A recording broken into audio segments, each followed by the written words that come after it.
Welcome to A-Push. Today we'll be following the American Revolution as it continues along its meandering path after the victory in the War for Independence. So, let's lay out the foundations of the country. Here are your basic objectives. Pause and take them in and write them down if necessary. Remember, we'll be back to them at the end. So, the war ended, as we mentioned last time, with the Peace of Paris. This is a somewhat complicated treaty because originally we were supposed to negotiate it with the French, have some sort of joint treaty with the British. But we quickly realized that the issues the French cared about and the issues that we cared about were different. And so Ben Franklin, John Adams, and John Jay broke with the French to negotiate a separate treaty with the British that was much more in line with our interests. Boundaries shifted here. As you can see, we did not gain control over Canada, which was probably a given considering our disastrous invasion of Canada. But also, the colonies were not bounded at the proclamation line of 1763, as they might have been. Instead, we gained all of the territory all the way to the Mississippi River. There's still some clear border issues here, but this laid out the territory that the United States would have for at least the next 30 years. The other terms of the treaty, as we said, it was very complicated. Uh, it recognized the United States as an independent country, but independence was not granted as a condition of the treaty. Our negotiators, specifically Franklin, who's very savvy, demanded that the British negotiate with the United States as if it were already an independent country because we had won independence in a war. It was not something that was being gifted to us. The other pieces, of course, we already talked about the territorial part there, and we got fishing rights off the Canadian coast, which was very important for our fishermen. And so the treaty was relatively successful and favorable for the United States. We were still operating under the Articles of Confederation, which had been, of course, commissioned by the Second Continental Congress to be the government that would run the war.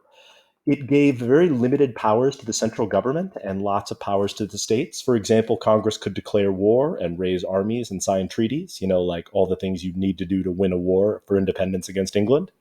But it was not able to raise taxes or regulate trade, which is somewhat understandable because the whole point of the revolution was we were tired of a strong central government passing taxes and regulating trade. But after the war, it became clear that some of these things might be necessary in order to run a successful government or, govern a unified independent country. The Articles had a single unicameral legislature with no executive or judicial branch. Each state had one delegate. Each state got one vote. You needed a supermajority to pass anything. And in order to amend the Articles, you needed unanimity from all of the colonies. And so that meant that every time they tried to actually amend something, at least one colony would stand up and say no. And so the Articles were never actually amended.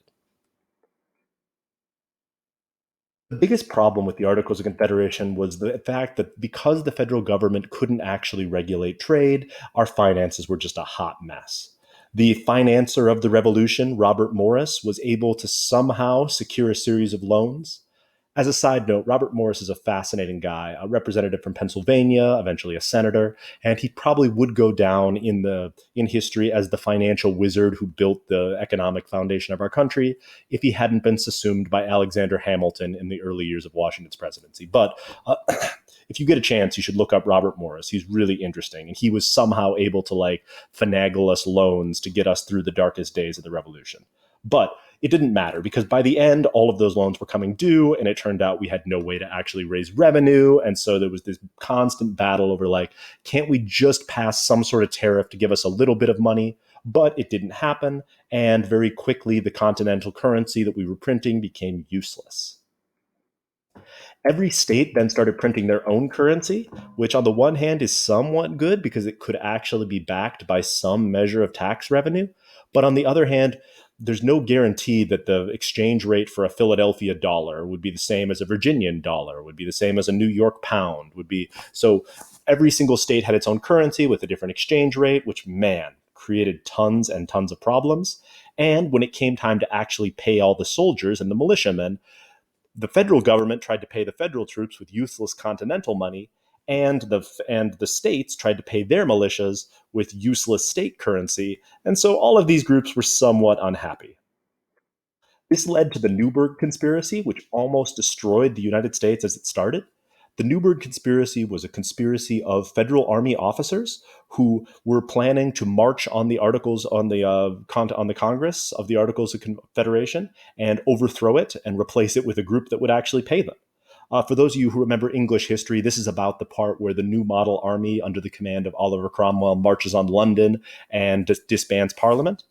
The conspirators were trying to get George Washington to lead them, but Washington got wind of the conspiracy and shut it down in one of the more important but lesser known speeches in American history, where Washington got out his glasses and said something heroic like, "Forgive me, my friends, for I have gone both gray and almost blind in the service of my country." And then he gave a speech basically telling everyone to go home. So Washington shut this down. He didn't become an American Cromwell, and the Newburgh conspiracy fizzled out. But the soldiers were still pissed because they'd been paid in useless paper money. So problem solved? Maybe?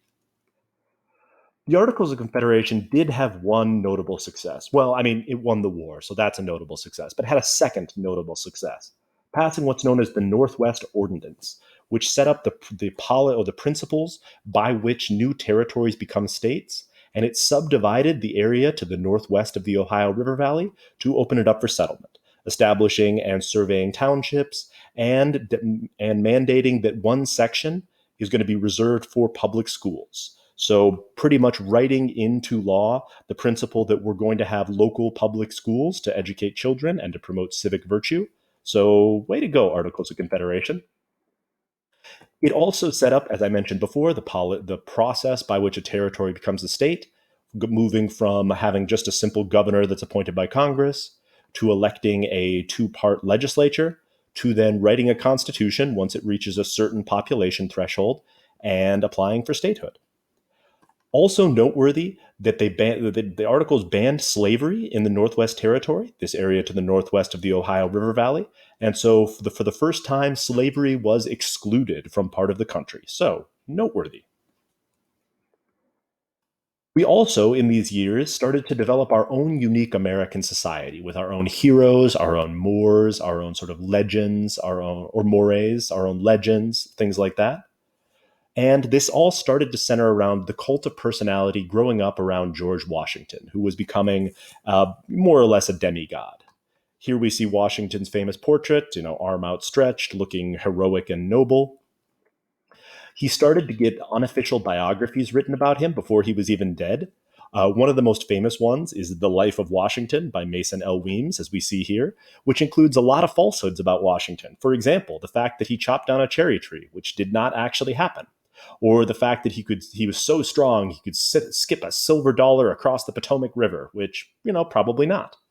So we start to get this cult of personality around Washington, which he somewhat deserves. I mean, the Newburgh conspiracy thing was pretty great, winning the war pretty great, and his presidency is going to set the stage for pretty much all the presidencies following him.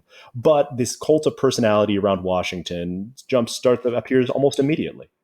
We also start to commission our own famous historic portraits in the British style. You notice that this bears a lot of similarities to stuff like, the death of James Wolfe and those sort of things. We start to get the sort of neoclassical architectural styles. This is Jefferson's Monticello, and you can see clearly the Greek and Roman inspiration with the columns and the porticos and all that fun stuff. And we start getting a division of social class.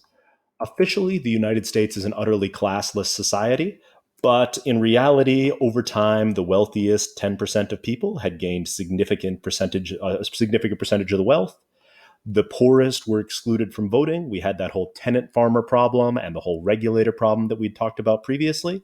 And so there was significant inequality within American society. And it should be noted that all of the founding fathers were relatively wealthy, and almost all of the early presidents were also incredibly wealthy. And so we did not have a formal aristocracy, but there was clearly a class divide within American society.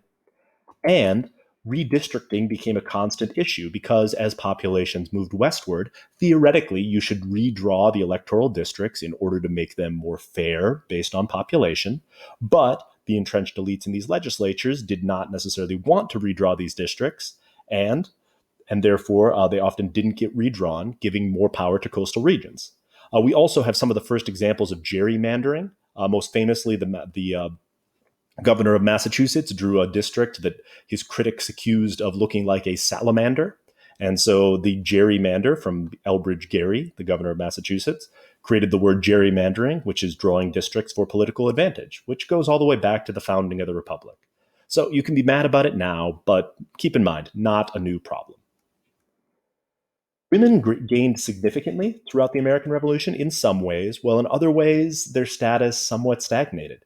Obviously, in the revolution, women were absolutely essential, gathering supplies, organizing, propaganda, running farms and businesses while the men were off fighting. Some women, obviously, there are famous stories of women dressing up in men's clothing and going to fight themselves.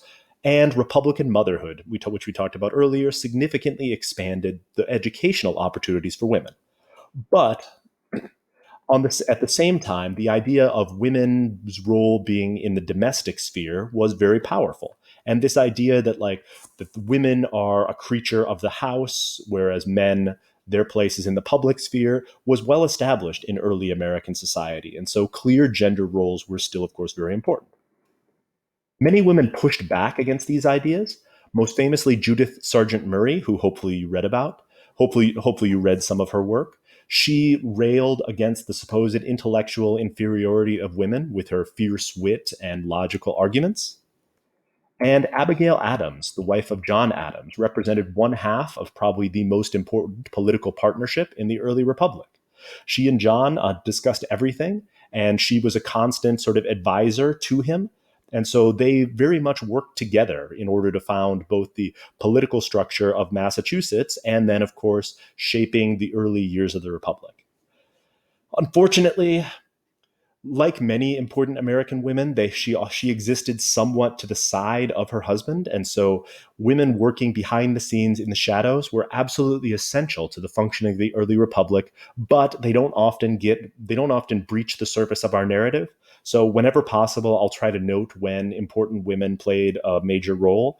But keep in mind, for the most part, there are important women who are helping to shape the narrative and shape American politics and shape the American economy. We just don't end up talking about them as much as we probably should. So apologies.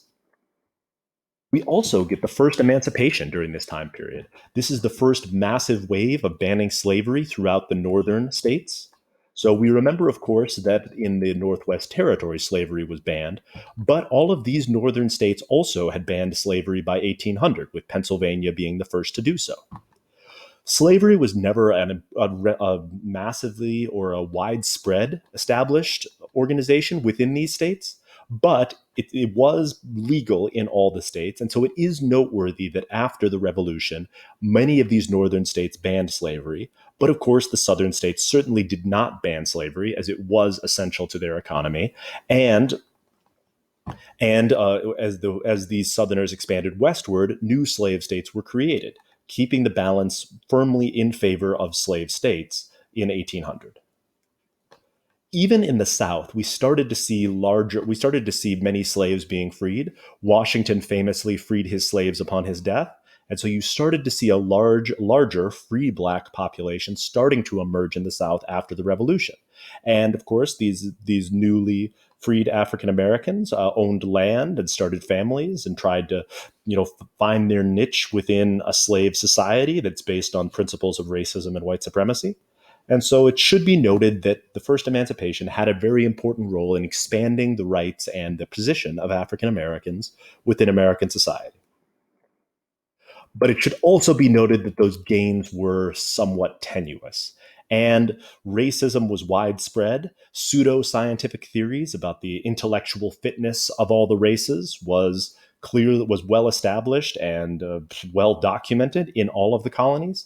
And so just because people were freeing their slaves and they were banning slavery does not mean that they were not racist and that African Americans didn't face substantial discrimination.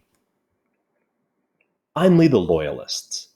There were still loyalists in the United States after the Revolution, and in general, they were not treated well. The treaty with England, I didn't mention this earlier, but it demanded that we restore all property to loyalists and pay all debts to British companies.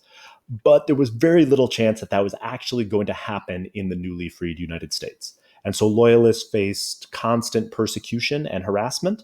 They were legally barred from a number of different professions.